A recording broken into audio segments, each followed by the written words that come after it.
Beginilah kondisi artis Adjie Pangestu saat ditemui tim cek dan recek Senin kemarin. Ia masih terbaring lemah di Rumah Sakit Pondok Indah, Jakarta Selatan akibat kecelakaan yang dialaminya pada hari Minggu pagi kemarin. Kecelakaan terjadi ketika Adjie yang mengendari sepeda motor ingin mengambil mobilnya di bengkel milik kenalannya. Sesampainya di Jalan Trogong, Jakarta Selatan, motor yang dikendarai Adjie menikung terlalu jauh sehingga kakinya menyangkut di mobil Kijang yang datang dari arah berlawanan.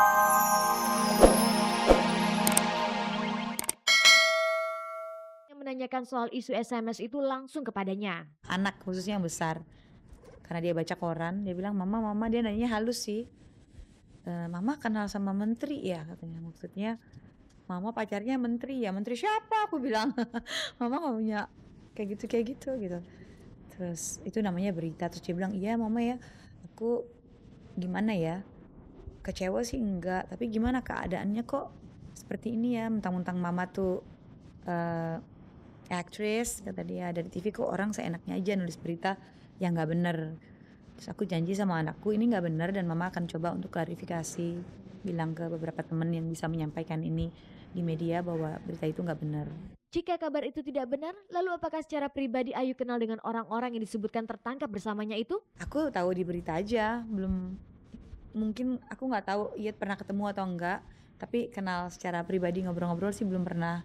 Dengan Pak Menteri itu juga aku belum pernah kenal gitu, belum pernah datang ke acara atau apapun secara pribadi, ketemu nggak kenal.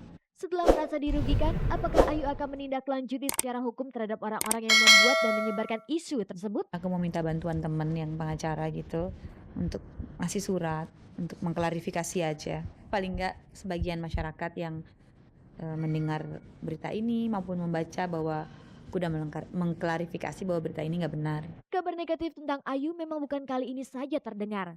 Namun bagi Ayu, isu SMS yang melibatkan namanya baru-baru ini justru memberikan hikmah yang sangat mendalam. Aku sadar bahwa aku nggak sendirian, aku punya anak-anak yang harus aku jaga perasaannya. Kalau sebelum ini aku nggak terlalu peduli, bodo amat.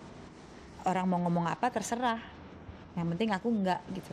Aku jalan aja bodoh deh gitu kan. Aku nggak terlalu mau pusing. Tapi sekarang ini ternyata tanggung jawabku adalah menjaga perasaan mereka, itu penting sekali. Aku nggak mau mereka terluka karena berita yang nggak benar gitu.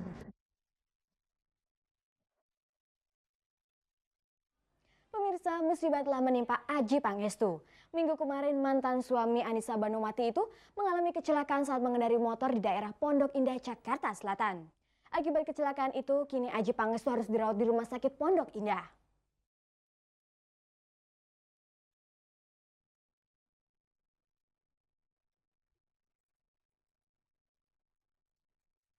Beginilah kondisi artis Adjie Pangestu saat ditemui tim cek dan recek Senin kemarin. Ia masih terbaring lemah di Rumah Sakit Pondok Indah, Jakarta Selatan akibat kecelakaan yang dialaminya pada hari Minggu pagi kemarin.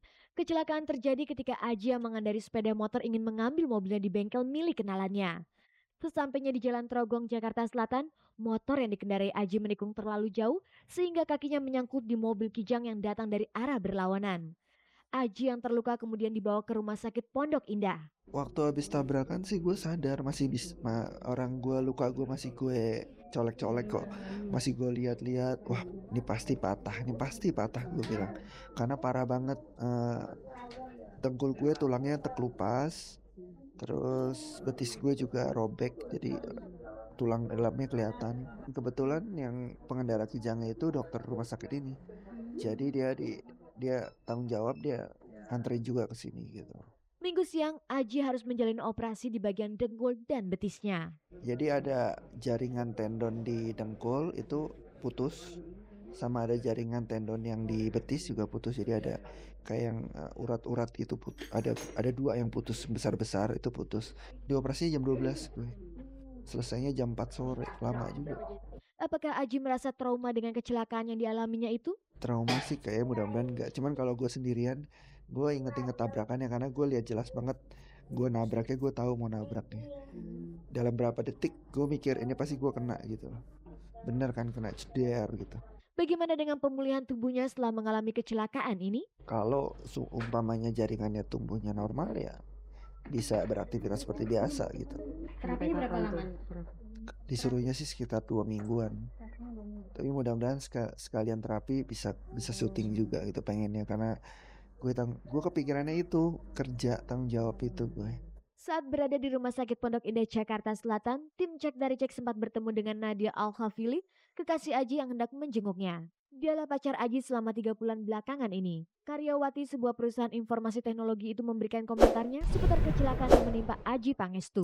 Shock banget. Lagi tidur tiba-tiba ngedenger kabar kecelakaan, kan aku jadinya yang kaget gitu, langsung datang ke rumah sakit. Support ya semuanya ya, supaya Mas Aji cepat sembuh gitu. Ya semua saya berikan sama Mas Aji.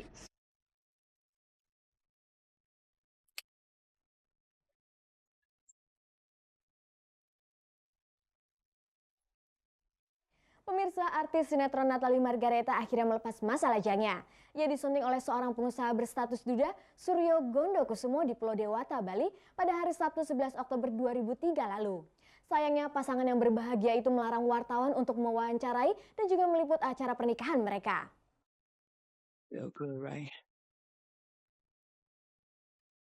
Sabtu 11 Oktober 2003 pukul 15 waktu Indonesia Tengah adalah hari yang istimewa dan bersejarah bagi artis sinetron Natalie Margareta. Karena di akhir pekan itu mantan kekasih Gunawan ini disunting oleh Suryo Gondokusumo, pria yang 8 bulan ini memacari Natalie. Pemberkatan perkawinan dilaksanakan di Maya Ubud Resort, Bali. Malam harinya di tempat yang sama resepsi pun digelar. Sekalipun pernikahan Natalie diadakan di tempat yang sangat jauh dan telah diumumkan tidak ada wawancara dengan wartawan, tetapi hal itu tidak menghalangi para wartawan untuk meliput peristiwa ini. Sayangnya acara pernikahan itu tertutup bagi wartawan. Sejak memasuki area hotel, wartawan telah dihadang oleh pihak keamanan. Untuk memasuki lobi hotel yang letaknya cukup jauh dari pintu masuk saja, para wartawan tidak diizinkan. Pihak hotel memberikan alasan yang berhak masuk ke dalam hotel adalah mereka yang membawa undangan resepsi perkawinan Natalie dan Suryo. Wartawan kemudian meminta pihak hotel untuk memberitahukan kepada pihak keluarga Natalie dan Suryo tentang keberadaan mereka. Namun pihak hotel tetap melarang wartawan masuk karena dari pihak keluarga pengantin tidak ingin wartawan hadir. Negosiasi yang dilakukan beberapa wartawan dengan pihak keamanan dari hotel pun akhirnya gagal. Pada akhirnya wartawan tidak bisa mendapatkan informasi apapun mengenai acara pernikahan Natalie. Bapak bawa undangan nggak? Tidak. Maaf, kalau tidak ada, kami tetap pada aturan kami di dalam hotel, Pak. Sebentar. Maaf, Sebentar dulu. mohon maaf, kami tidak bisa mengizinkan siapapun tanpa undangan yang masuk. Ini aturan saya di hotel.